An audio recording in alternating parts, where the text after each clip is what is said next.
മാറിക്ക്. ഇല്ല. മാറിക്കോ മോനെ. വേണ്ട.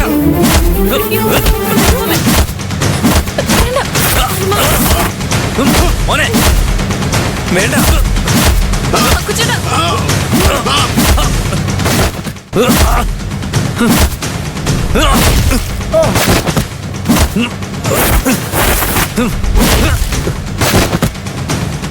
അയ്യോ അയ്യോ വേണ്ട വേണ്ട ഒന്നും ചെയ്യല്ലേ. അയ്യോ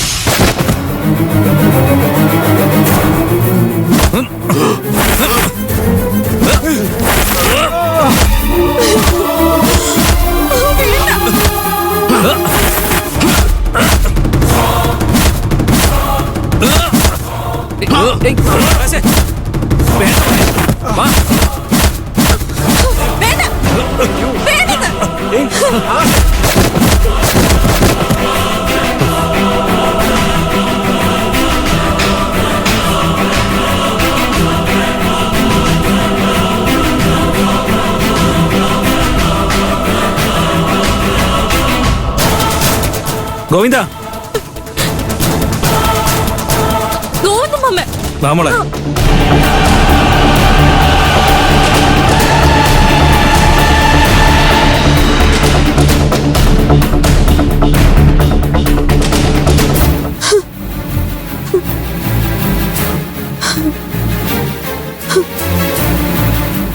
പൊന്നു നീയാണോ അങ്ങേരെ ഇവിടെ കെട്ടിയിട്ടത്? പറയുമോളെ. അല്ല, ഞാൻ അങ്ങനെ ചെയ്യുമെന്ന് ആന്റിക്ക് തോന്നുന്നുണ്ടോ? എനിക്കറിയാം മാഡം, ഇതുപോലത്തെ ചീപ്പ് കാര്യങ്ങളൊന്നും മാഡം ചെയ്യില്ലെന്ന്. അരവിന്ദ് എന്നെ മനസ്സിലാക്കിയല്ലോ, സന്തോഷം. പക്ഷേ കല്യാണം മുടങ്ങി, ഇനി എല്ലാവർക്കും പോവാം. മോളെ. അതെ ആന്റി, ബാലമാഷ് താലി എടുത്തു തന്ന് കല്യാണം നടത്താൻ പറ്റിയില്ലല്ലോ. ഞാൻ തോറ്റു. തോൽവി സമ്മതിച്ച് മാറിപ്പോകുന്നതാണ് ശരി, അല്ലേ അരവിന്ദ്? മേഡം എന്താ ഈ പറയുന്നേ? അയാളില്ലെങ്കിൽ എന്താ, അമ്മ ഇവിടെ ഇല്ലേ? മേഡത്തിന് മമ്മിയുണ്ട്. ഇവരുടെ അനുഗ്രഹം നമുക്ക് എന്നും ഉണ്ടാവും. ഏതോ ഒരു മാഷ് താലി എടുത്തരാൻ നമ്മൾ കാത്തിരിക്കുന്ന എന്തിനാ? അമ്മ എടുത്തിരും താലി. കല്യാണം കഴിഞ്ഞ് വീട്ടിലേക്ക് ചെന്നിട്ട് എല്ലാത്തിനും ചവിട്ടി മെതിക്കണം.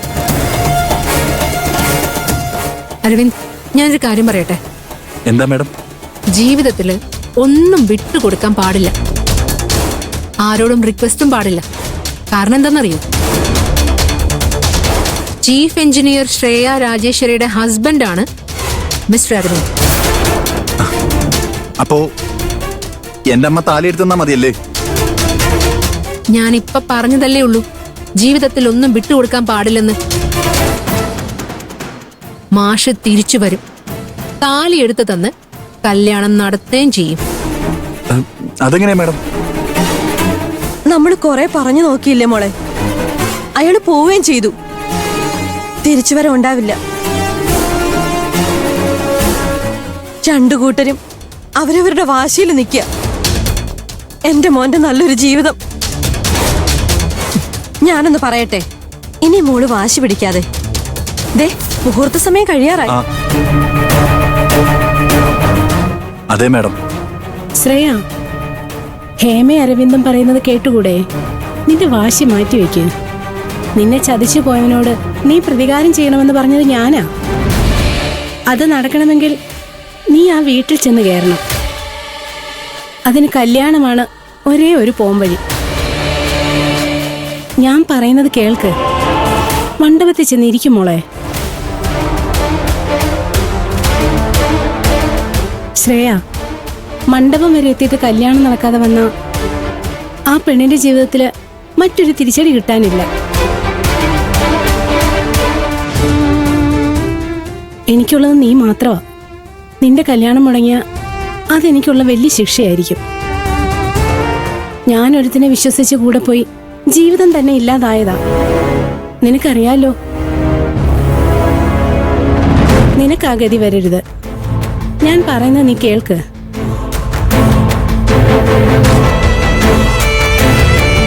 മമ്മി, എന്റെ ഫോൺ. ഈ സമയത്ത് എന്തിനാ ഫോൺ? നീ ഞാൻ പറയുന്നൊന്ന് അനുസരിക്ക്. എന്റെ ഫോൺ തരാൻ.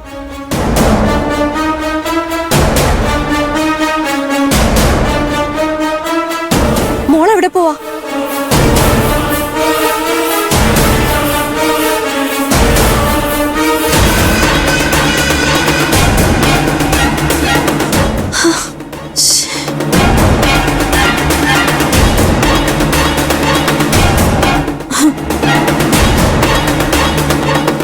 ചാരു, അച്ഛനെയും അനുവിനെയും അമൃതയും കൂട്ടി നമ്മുടെ കാറിൽ പൊക്കോ.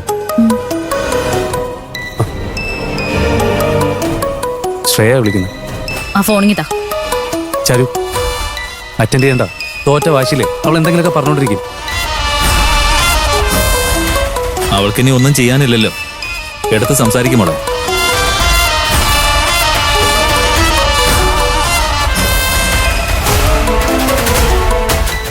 എടുക്കുമോളെ.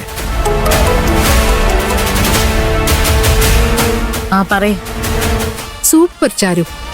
തെരുവോരം അലഞ്ഞു നടന്ന് തുണി വിൽക്കുന്ന കുട്ടനാട്ടുകാരി പെണ്ണെന്ന് നിന്നെ വില കുറച്ച് കണ്ടു ഞാൻ.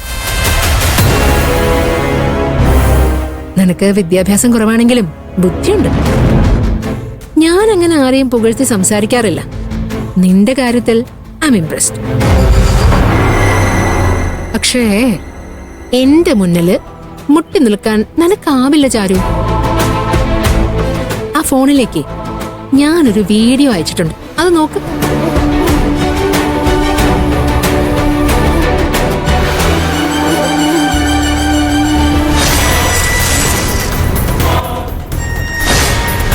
ചാരു, എന്താ എന്താ മോളെ?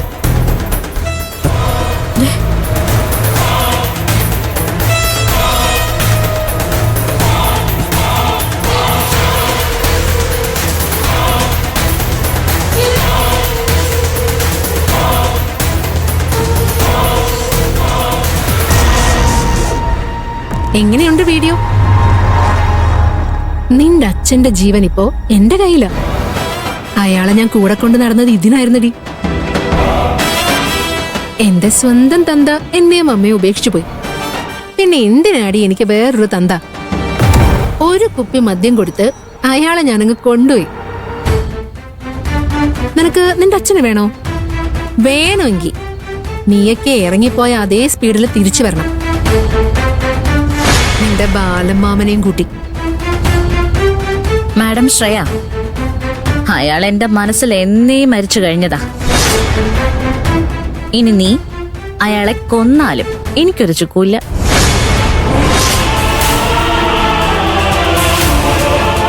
രണ്ട് ശല്യങ്ങൾ ഒഴിഞ്ഞു കിട്ടും, അയാളുടെ നിന്റെ.